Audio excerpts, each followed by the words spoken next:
working with the voluntary nervous system first, but in a detailed way where we're really discerning what's happening with my rib cage, what's happening with my pelvis, how is my breath relating, and really building up that embodied awareness within the domain of voluntary movement first, but then transitioning into the more organic flowing neurogenic tremoring.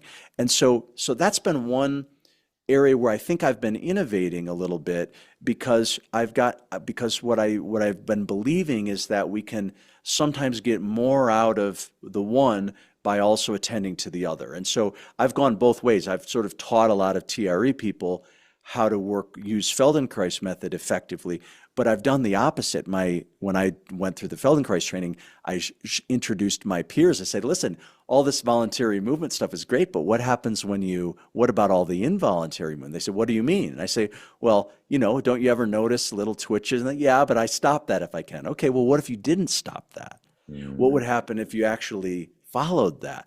And so that opened up the awareness for some people in that paradigm. So that's just one example. So that's one area where I feel like I'm interested and I am doing some innovating is bridging those two modalities. But I've been curious about bridging other modalities. Like I've done quite a bit around program you and I have discussed a little bit is around taking I have this idea as for body, like any body worker should at least be a little bit curious to know what the heck is this tremoring that they see sometimes.